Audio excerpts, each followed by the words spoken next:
ప్రపంచంలో సరికొత్త యుద్ధాలు మొదలయ్యాయి. పాత టెక్నాలజీస్ కాదు. మోడర్న్ వార్‌ఫేర్ సిస్టమ్ వచ్చేసింది. పాత రోజుల్లో యుద్ధాలు చేసేటప్పుడు మనుషులు కొట్టుకునేవాళ్ళు. వెపన్స్ వాడుకునేవాళ్ళు. ఇవన్నీ ఉండేయి. కానీ కొత్త టెక్నాలజీ చాలా వరకు హైబ్రిడ్ టెక్నాలజీ అనమాట. అంతేకాదు ఇప్పుడు ఈ కొత్త యుద్ధాల్లో మన ఇన్‌ఫ్రాస్ట్రక్చర్‌ని కానీ, లేదా మన హాస్పిటల్స్, మన న్యూక్లియర్ ఫెసిలిటీస్ కానీ ఇవన్నీ అటాక్ చేయాలని ట్రై చేయటం ఇవన్నీ జరుగుతుంటాయన్నమాట. దీనికి సంబంధించి ఇండిపెండెన్స్ డే స్పీచ్‌లో prime minister Modi garu project Sudarshan చక్ర అని చెప్పి మనం మొత్తం కంప్లీట్ కంట్రీని డిఫెండ్ చేసే ఒక టెక్నాలజీని తీసుకురాబోతున్నాం అని చెప్పారు. ఇది 2035 కల్లా ఆపరేషనలైజ్ అవుద్దని చెప్పి కూడా మోడీ గారు హోప్‌ఫుల్‌గా ఉన్నారనమాట. అసలు ఈ ప్రాజెక్ట్ సుదర్శన్ చక్ర ఏంటి? మామూలుగా మనం చూస్తే గనక ఇంతకుముందు మనం ఆపరేషన్ సింధూర్ టైంలో దాదాపు ఒక 100, 150 గంటల పాటు మనం చాలా సెక్యూర్ చేసుకోవాల్సొచ్చింది మన దేశాన్ని. దానికి మనం రష్యా నుంచి కొనుక్కొచ్చుకున్న S-400 వాడాం. మన ఎయిర్ డిఫెన్స్ కోసం. అంటే మన గగనతల వ్యవస్థని రక్షించుకోవడం కోసం, మన పైన ఏ మిస్సైల్స్ పడకుండా ఉండటం కోసం మనం S-400 వాడాం, ఆకాశ్ తీర్ వాడాం. ఇవన్నీ వాడాం అన్నమాట.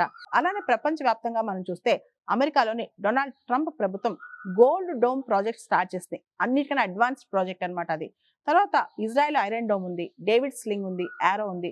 అమెరికాలో ఇలాంటి పేట్రియాట్ ఉంది, థాడ్ ఉంది. ఇలాంటివన్నీ ఉన్నాయి.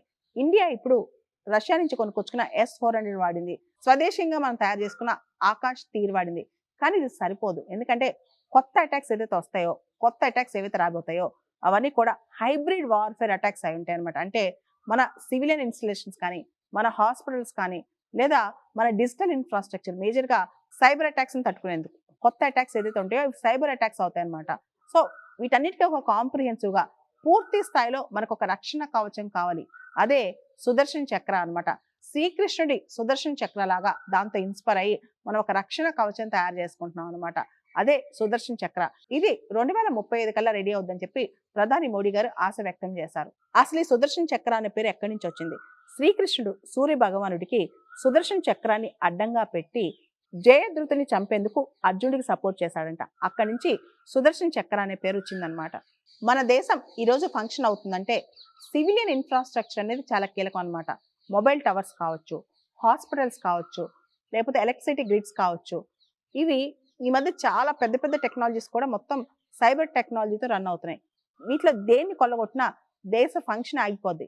దేశ నిర్వహణ ఆగిపోద్దనమాట. సో భవిష్యత్తులో కొత్త వార్‌ఫేర్స్ వచ్చే ప్రమాదం ఉంది కాబట్టి మనం ఇప్పటి నుంచే దీనికి ప్రిపేర్డ్‌గా ఉండాలని చెప్పి మోడీ గారు సుదర్శన్ చక్ర అనే ప్రాజెక్ట్‌ని దేశం కోసం పెడుతున్నట్టు చెప్పారు.